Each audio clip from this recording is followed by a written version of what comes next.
हाय, मैं doctor Sachin Bansal, SR dental implants and braces centre से। आज आपने अपना इम्प्लांट का प्रोसीजर कराया, कॉन्ग्रेचुलेशन। आपने सबसे इम्पॉर्टेंट और सबसे डिफिकल्ट स्टेप ले लिया है in your journey to a beautiful smile, in your journey to get a fresh new tooth in your mouth. बहुत लोग डरते हैं कि इम्प्लांट के प्रोसीजर में दर्द होगा, ऐसे होगा, वैसे होगा, खून निकलेगा, कैसे कराएंगे। तो आपने वो सारे डर अपने भुलाकर ये स्टेप ले लिया, तो ये बहुत एक अच्छी बात है। इसी के लिए मैं आपको कॉन्ग्रेचुलेट करता हूँ। मुझे उम्मीद है कि आपका प्रोसीजर बढ़िया रहा होगा, आपको दर्द नहीं हुआ होगा, आप सारा टाइम कंफर्टेबल रहे होंगे। लेकिन अब आपके दिमाग में एक और बात चल रही है कि इम्प्लांट तो हो गया, डॉक्टर ने इम्प्लांट कर दिया, मुझे दर्द नहीं हुआ, सब कंफर्टेबल रहा, लेकिन वो तो एनेस्थीसिया के अंदर हुआ था ना, वो तो सुन की दवाई लगी हुई थी, सुन का इंजेक्शन लगा हुआ था। अब जब घर जाऊंगा, सुन का असर हटेगा तो डेफिनेटली बहुत दर्द होगा।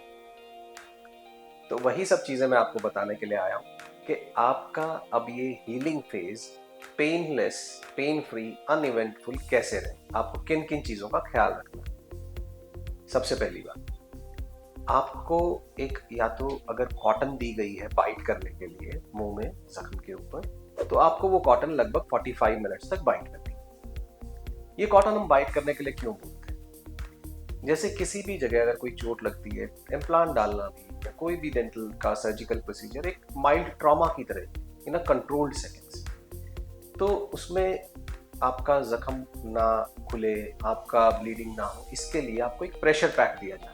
कॉटन के रूप में आपको एक प्रेशर पैक दिया गया, तो इसको आपको टाइटली अपने दांतों के बीच भींच कर रखना है। You have to bite on it for next 30 to 45 minutes. अब जब कॉटन आप मुंह में रखते हैं तो आपके ब्रेन के अंदर सिग्नल जाता है कि कुछ खाने की चीज आई है मुंह में, तो स्लाइवेशन शुरू हो जाता है। आप देखेंगे कि जैसे ही आपने कॉटन आपको डॉक्टर ने रखवाई, आपके मुंह में पानी आना शुरू हो। तो अब क्या करना है, वो पानी आपको स्वलो करना है। वो कुछ नहीं है, हमारी कोई दवाई नहीं है, वो आपका सलाइवा है, वो आपको स्वलो करना है। अभी आपको पहले 24 घंटे के लिए थूकना कुल्ला करना नहीं है, इसलिए जो भी आपके मुंह में पानी आ रहा है वो आपको सोलो करना है। थूकना कुल्ला करने से होता क्या है? थूकना कुल्ला करने से जब आप थूकते या कुल्ला करते हैं तो आपके मुंह में नेगेटिव प्रेशर क्रिएट होता है, और जब आप उस पानी को बाहर निकाल कर फेंकने की कोशिश करते हैं तो आपका जख्म खुलने के या ब्लीडिंग के चांसेस होते हैं। तो इसलिए आपको थूकना कुल्ला करना नहीं। दूसरी चीज, कि आपको क्या खाना पीना है। खाने पीने में पहले 24 घंटे आपके कुछ परहेज रहेंगे। सबसे पहला परहेज तो ये है कि अभी हमने आपको सुन का इंजेक्शन दिया होगा। जब तक आपके ऊपर सुन का असर है तब तक आपको चबाने वाला नहीं खाना। इसका भी एक कारण है कि सुन के असर के अंदर कई बार चबाने का कुछ खाते हैं हम, तो हमें मालूम नहीं पड़ता, और हम खाने के साथ साथ कई बार अपना गाल या अपनी जीभ को भी दांत के नीचे चबा जाते हैं, जिससे वहां पर अल्सरेशन हो जाता है। तो इसलिए चबाने वाला कुछ नहीं खाना। 45 मिनट्स के बाद जब आप कॉटन निकाल कर फेंकते हैं तो कुछ भी पी सकते हैं। तो क्या खा पी सकते हैं?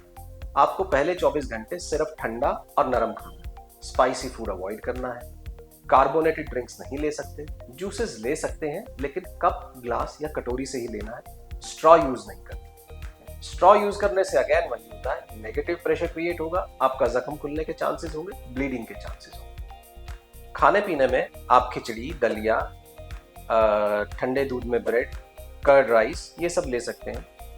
ठंडी चीज़ें कई बारी सर्दियों में आपको नुकसान भी कर सकती हैं, गला खराब हो सकता है और चीज़ें हो सकती हैं। तो एटलीस्ट सर्दियों में आप ठंडी अगर नहीं ले रहे तो कम से कम रूम टेम्परेचर की चीज़ें, गर्म चीज़ें नहीं लेंगे। उसका भी एक कारण है, गर्म चीज़ों से क्या होता है कि ब्लड सर्कुलेशन बढ़ता है उस एरिया का, और फिर वही ब्लीडिंग के चांसेस हो सकते हैं। तो पहले 24 घंटे हमें सिर्फ ठंडी चीज़ें खानी है। खिचड़ी, दलिया, ठंडे दूध, दही में ठंडे दूध में आप ब्रेड ले सकते हैं, मैश पोटैटोज ले सकते हैं कर्ड के साथ, कर्ड राइस ले सकते हैं, खीर बनवा सकते हैं अगर आप डायबिटिक नहीं है तो, और डायबिटिक है तो बिना मीठे की खीर ले सकते हैं, आइसक्रीम्स खा सकते हैं। आइसक्रीम्स बिना नट्स के लीजिएगा ताकि वो सॉफ्ट रहें। सॉफ्ट और ठंडा खाना आपको खाना है।